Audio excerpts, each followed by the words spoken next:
આ છે મારા સપનાઓની લિસ્ટમાંથી એક સપનાની કહાની. એમ તો કેદારકંઠા જવાનું ઘણા લોકોનું સપનું હોય છે, એમ મારું પણ સપનું હતું. તો હું અને મારી વાઈફ નીકળી ગયા કેદારકંઠાના ટ્રેક માટે. સાંભળ્યું છે કે કેદારકંઠાનો ટ્રેક ઇન્ડિયાનો મોસ્ટ ડેન્જર ટ્રેક અને એકદમ સુંદર ટ્રેક છે. પણ તમે ત્યાં જઈને ઉપરથી જે નજારો જોવો છો એવું લાગે છે કે તમે સ્વર્ગમાં જ આવી ગયા છો. અને ત્યાં બેસીને જે સનરાઈઝ જોવાની મજા છે એ ખાલી તમે ત્યાં જઈને જ લઈ શકો છો. તો તમને લઈ જાઉં, ચાલો આખા ટ્રેક પર શું માહિતી, શું જોઈએ, ક્યાં રહેવાનું છે, કઈ રીતે ત્યાં જવાનું છે, બધું જ તે આપણે જોઈએ આ વ્લોગની અંદર. ચાલો સ્ટાર્ટ કરીએ. તો અમે પહેલી નાઈટ અહીંયા સાંકરીમાં નીચે રહ્યા હતા અને ત્યાં પણ ખૂબ જ ઠંડી હતી. તમે જોઈ શકો છો કે આ 2 બ્લેન્કેટ છે જે ખૂબ જ જાડા છે, ગાડલા જેવા 2 બ્લેન્કેટ છે. એ ઓઢીને સૂતો હતો તો પણ ખૂબ જ ઠંડી લાગતી હતી. અને તમે જોઈ શકો છો કે તેની નીચે મેં બીજા બી બ્લેન્કેટ નાખેલા છે. તો ત્યાં આવો તો એ ધ્યાન રાખવું તમારે કે એકાદો બ્લેન્કેટ સાથે લાવો.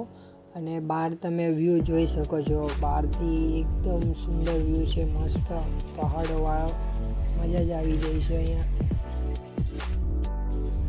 કેદારકંઠાનો ટ્રેક આપણે સાંકરીથી અહીંયાથી ચાલુ થાય છે. ત્યાં એક નાઇટનો સ્ટે હોય છે, એ ખતમ કરીને સવારે અમે વહેલા નીકળી જઈએ છીએ ટ્રેક માટે.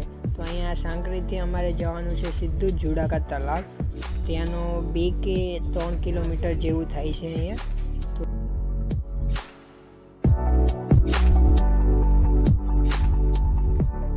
પ્રતિકભાઈ થાકી ગયા? વાહ, અચ્છા મજા, કેવી મજા આવે છે? 300 ની સ્પીડે હાર્ટબીટ દોડે છે. ઓહો, તો કેમ છે જુડાકા તળાવ પહોંચશો? પહોંચશું લાગતો જ ભૂગી એમ. અચ્છા, ફેર થઈ જાય. ઓહો, તો અમે અહીંયાથી જઈએ છીએ જુડાકા તળાવ. હજુ અમે 700-800 મીટર જેવું ચાલ્યા હતા, થાકી ગયા હતા બધા જ, કારણ કે બહુ જ તે રસ્તો ચઢાણવાળો છે આખો, એટલે તરત થાકી જવાય છે. અને તમે જોઈ શકો છો અહીંયા બધા જ આરામ કરે છે હજુ. અને આ છે તો બહુ થાકી જાય છે. અહીંયા સુધી તો માણવાનું પહોંચાડ્યા. આ અમારો સાથે નવો મિત્ર છે એક, અને આ છે અમારા ધ્રુવિતભાઈ, ડૉક્ટર ધ્રુવિતભાઈ. અને જોઈએ આગળ કેવો રસ્તો છે, આગળ કેટલું છે, કેવું ચડાવવાનું છે. અને આ છે એ તું જે બી ધીરે ધીરે ચાલે પણ ચાલી લઈ જાય હરકો. તો મળીએ આગળ કેવો રસ્તો છે એ જોઈએ. 1.5 કિલોમીટર ચાલી ગયા છીએ અમે, અને હજુ છે 2.5 કિલોમીટર. જોઈ શકો અહીંયા બધા આરામ કરે છે હજુ.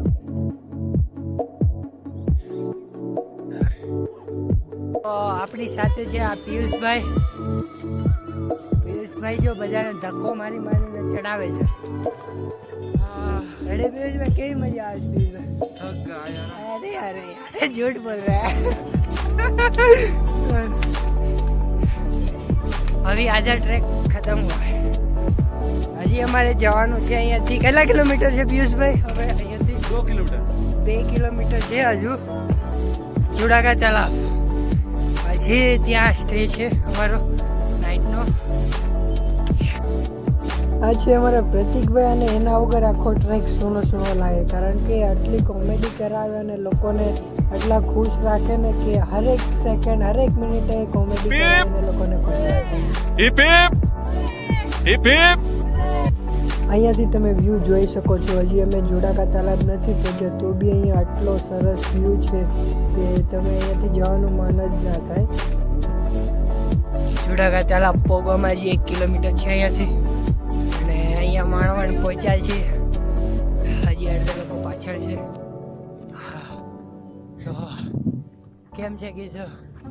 આ છોકરો છે જે પહાડોમાં જ રહી છે, અને એ એટલો તાકાતવર છે કે કોઈ એને હરાવી જ નથી શકતું પંજામાં. અહીંયા ઉભેલા બધા જ લોકો એની સાથે હારી ગયા છે. તમે જોઈ શકો છો, આ કોઈ પણ એની સાથે પંજો લગાવે હારી જ જાય છે બધા. સાંકરીથી આપણો ટ્રેક ચાલુ થાય છે અને ત્યાંથી 4 કિલોમીટર થાય છે જુડાકા તળાવ. ત્યાં આપણો પહેલો સ્ટે હોય છે. એની પછી 3 કિલોમીટરનો ટ્રેક છે, અને પછી બેઝ કેમ્પ પર બીજો સ્ટે હોય છે. ત્યાંથી રાતે ટ્રેક ચાલુ થાય છે. તો બેઝ સુધી પહોંચવા આવી ગયા છીએ અમે.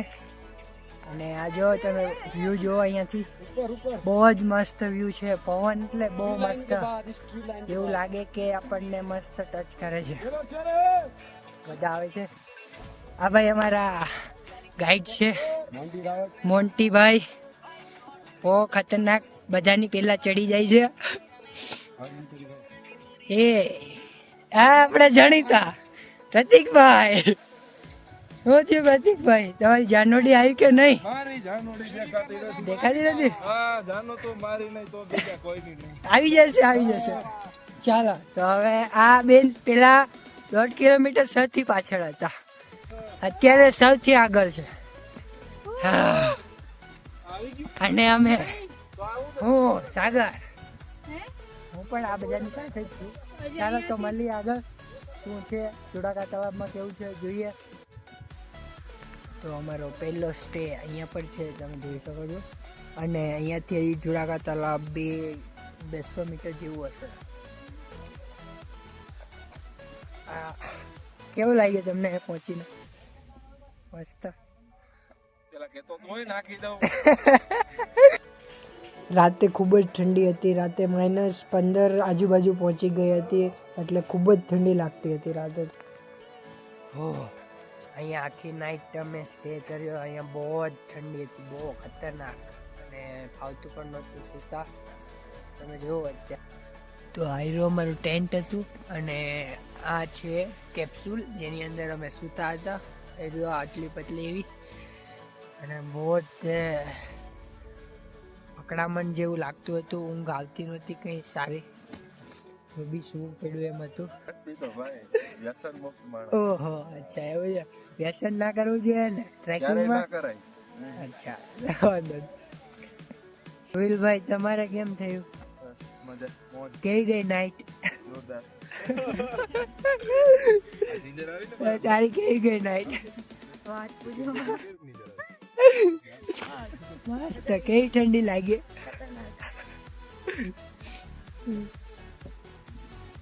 અહીંયા અમારો બ્રેકફાસ્ટ બને છે. જોઈ શકો. ઠંડી લાગે છે ભાઈ? ભાઈની બેન, સોરી. અરે ઠંડી ખૂબ જ હતી, એના માટે થોડી વાર કસરત કરાવી, અને કારણ કે ટ્રેક ચાલુ કર્યા પહેલાં શરીરને થોડું ગરમ કરી લીધું. બહુ શરદી થઈ ગઈ છે, બહુ ઠંડી હતી. અત્યારે અમે જોડાકા તળાવ પહોંચી ગયા છીએ અમે. જો આ બધા જો ક્યાં બેઠા છે. નાવા જવું છે? ના ના મને ભાઈ કેવું પાણી? હું જીવતો નહીં આવું પાછો નાવા જાય. અહીંયા જોડાકા તળાવ પહોંચતા પહોંચતા ઠંડી -15 વહી ગઈ હતી, અને ખૂબ જ શરદી થઈ ગઈ હતી મને. જોડાકા તળાવ જો આખું બરફનું જામી ગયું છે. હજુ આટલી બધી ઠંડી નથી પડી ને, ઠંડીમાં આખું જ બરફ થઈ જાય. સાંકરીથી અમે નીકળ્યા હતા, અને ત્યાંથી 4 કિલોમીટર ચાલીને પહેલો સ્ટે કર્યો હતો અમે જોડાકા તળાવ પર. ત્યાંથી પછી 3 કિલોમીટર ચાલીને અહીંયા બેઝ કેમ્પ પર અમે આરામ કરીએ છીએ. અહીંયા અમારો બીજો સ્ટે છે, અને રાતે અહીંયા અમારે 2 વાગ્યાએ આસપાસ નીકળવાનું થશે ટ્રેક પર, જે અહીંયાથી ડાયરેક્ટ પીક પોઈન્ટ પર છે કેદારકંઠાના.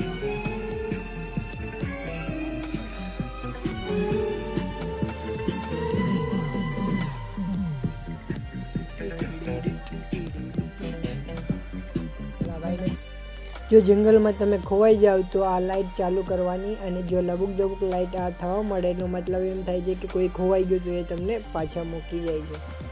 અહીંયા અમે બધા જ લોકો રાતે 2 વાગે નીકળી ગયા હતા ટ્રેક પર, અને તમે જોજો બધા જ લાઇનમાં ચાલે છે, કારણ કે કોઈ ખોવાઈ ના જાય એટલે. અને સવારે 4 વાગ્યા આસપાસ અમે પીક પોઈન્ટ બાજુ પહોંચી ગયા હતા. તો અમે અહીંયા સવારે પહોંચી ગયા હતા 5-6 વાગ્યા આસપાસ, અને સૂર્યનો વેઇટ કરતા હતા સનરાઈઝ જોવા માટે. એ ખૂબ જ ઠંડી હતી ઉપરથી, અને એ ઠંડીમાં જે વ્યૂ હતો જોવાનો, એવો સ્વર્ગ જેવો વ્યૂ છે. અને અહીંયા આવીને એમ થાય છે અહીંયા જ રહી જાય, પણ ઠંડી એટલી બધી છે ને કે એટલું બધું રહેવાનું પણ મન ના થાય. અને બધા જ લોકો સૂર્યની પહેલી કિરણની વેઇટ કરતા હતા, કારણ કે સૂર્ય નીકળે તો પછી થોડી ગરમી થાય, અને એના કારણે થોડો ઠંડી ઓછી થઈ જાય, એટલે મજા આવે થોડી. તો સૂર્ય દાદા પણ આવી ગયા છે અહીંયા. અહીંયા અમારો બ્રેકફાસ્ટ બને છે. મોન્ટીભાઈ, 2 વાગ્યા આસપાસ અમે અહીંયા પહોંચ્યા હતા, અને 4 વાગ્યા આસપાસ અમે પીક પોઈન્ટ પર પહોંચ્યા હતા. અહીંયા અમારો 2 વાગ્યા આસપાસ અમે પહોંચ્યા હતા. અને અહીંયા અમારો બ્રેકફાસ્ટ બને છે. અત્યારે ડિસેમ્બરની હજી સ્ટાર્ટિંગ છે તો પણ અહીંયા ઉપર -16 ડિગ્રી તાપમાન છે અને તો બી એટલી ખૂબ જ ઠંડી પડે છે. જો ડિસેમ્બર થોડું આગળ વધે છે, ડિસેમ્બર મહિનો એન્ડ થવા આવે છે ત્યારે અહીંયા બહુ ખતરનાક બરફ ફોટોગ્રાફી કરે છે. અને આ છે કેદારકંઠાનો પીક પોઈન્ટ સૌથી ઉપર અને અહીંયા આટલી બધી ઠંડી છે કે અમારી બોટલમાં પાણી હતું એ બી બરફ થઈ ગયું જો આખું. વ્યૂ તમે જો બહુ જ મસ્ત વ્યૂ છે એનો જોવા. જો ડિસેમ્બરનો એન્ડ હોત તો અત્યારે અહીંયા અમારે આમ ચાલીને ના ઉતરવું પડત, અહીંયાથી અમે લસરીને ઉતરી જાય એટલો બરફ હોત, પણ અત્યારે ચાલીને ઉતરવું પડે છે અમારે.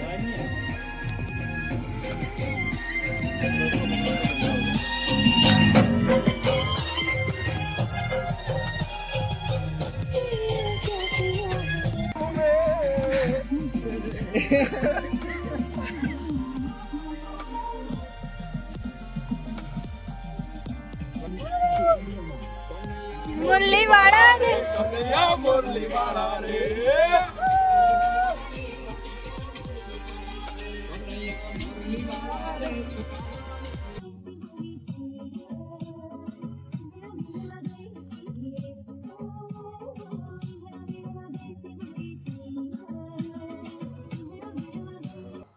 હજુ એટલો બધો સ્નો નથી પડ્યો, થોડો એવો જ પડેલો છે એટલો.